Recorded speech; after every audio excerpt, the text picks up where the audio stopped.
Bom, pessoal, chegamos a mais um fim de semestre. Estou aqui de novo para falar com vocês sobre a prova de texto do INSPER.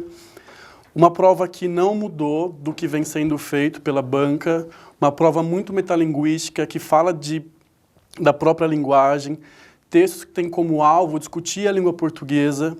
Ela continuou usando gêneros distintos, então ela usou textos longos, curtos, crônicas, reportagens, quadrinhos, propagandas, algo bem típico do INSPER mesmo. Cobrou leituras mais amplas sobre o texto, ou leituras mais específicas de trechos em específico. Talvez alguns problemas enunciados, mas uma prova boa, de nível médio, dava para ser feito tranquilamente pelos alunos. Cobrou questões típicas como intertextualidade, tipos de discurso, polissemia, nível de linguagem, linguagem coloquial, intenção do texto, coisas que quem fez o curso de texto regularmente não teria dificuldade alguma. Falando das questões, sobretudo sobre a primeira agora, o primeiro texto, uma notícia, uma reportagem da Isto É, falando sobre o Google, esse programa novo do Google, o Google Street View, que é sobre imagens que eles tiram das ruas. Em São Paulo já existe isso. E perguntava qual era a principal finalidade do texto. Apontamos que a correta é a B, porque ele faz um panorama de como pessoas comuns e pessoas ligadas ao comércio, lojistas, empresários, lidam com o Google, com esse novo Google, Google Street View. Então, no texto, ele fala de como os dois grupos usam essa nova ferramenta. Entendemos que a D não pode ser correta porque o texto não está cunhado, o texto não está baseado numa linguagem técnica. Você encontra ao longo do texto palavras bastante coloquiais, como bisbilhoteiro, imagens bizarras, irmão maior, se referindo ao Google, que não são linguagem técnica. Talvez você encontre palavras como programa, produto financeiro, mas que de fato não fazem do texto um texto técnico. Um leitor que não seja da área de informática vai entender bem o texto. Na questão 2, ele pede o significado da palavra refestelar-se.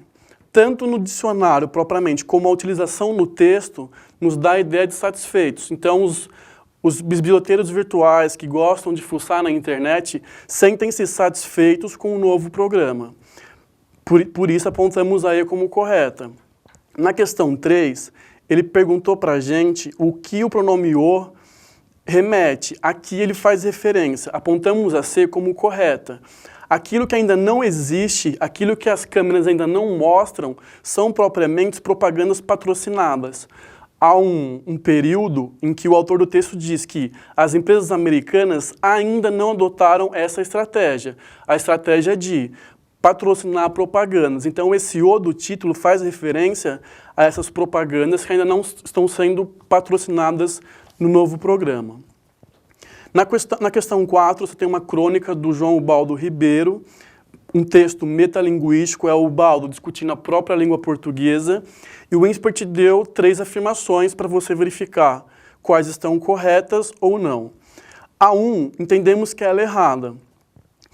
O autor não diz que o português tem várias variantes linguísticas que empobrecem o idioma. Ele não dá essa ideia de empobrecimento em momento algum.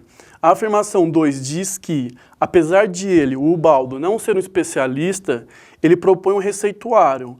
Na verdade, o que ele diz é que não é necessário haver um receituário.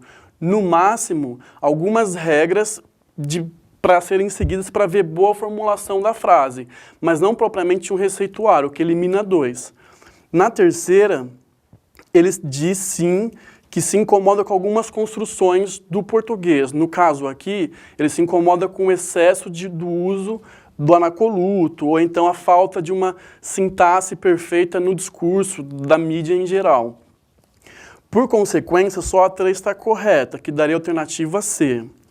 Na questão 5, ele quer que você entenda, a partir do texto do Ubaldo, a partir do que ele explicou ao longo da questão, o que é o anacoluto. E você identificar nas 5 alternativas onde é o anacoluto. A é a correta. E a menina, essa expressãozinha do começo da A, ela está deslocada sintaticamente. E a menina é a ideia da próxima frase. É a ideia da frase que vem em seguida. Mas e a menina não tem propriamente uma função sintática na próxima frase. Então, o que acontece? Tem uma interrupção sintática aí. Na B, C, D e E, você tem outras figuras de linguagem, mas você não tem propriamente o anacoluto. Continuando. Na questão 9, você tinha uma frase no discurso direto para modificar para o discurso indireto. Durante o curso, até mesmo nós discutimos que o INSPER pode pedir para você fazer algumas transformações usando só o bom senso, ou ele pode pôr uma questão que vai exigir do aluno, do candidato, conhecimento de transformação quanto a verbos e pronomes. Nessa questão em específico, o aluno teria que ter um conhecimento gramatical, um conhecimento prévio para a prova, não era uma coisa só de bom senso, de como tratar os verbos nessa transformação. Então, na frase em que você tem, não há o que fazer, Dona Coló, este menino é mesmo um caso de poesia. Você tem dois verbos no presente. Pela regra gramatical de transposição, o que é presente no direto vai para o pretérito imperfeito do indicativo, lá para o indireto. E o este, que é um pronome de primeira pessoa, vai ter que ir para o pronome de terceira pessoa, que no caso vai ser aquele. Se eu pensar assim, eu vou ter A como resposta. Os dois verbos no presente estão no imperfeito do indicativo e o este, primeira pessoa, foi para aquele, terceira pessoa. Na 10, ele pede para você, segundo o discurso do doutor a respeito desse menino que sonha muito, qual palavra melhor caracteriza o garoto. Então a B vai ser a correta, uma pessoa que imagina muito, é uma criança que sonha, que fantasia, que tem um dom, talvez, para poesia. Por isso, um caso de poeta, um caso de poesia, segundo o médico.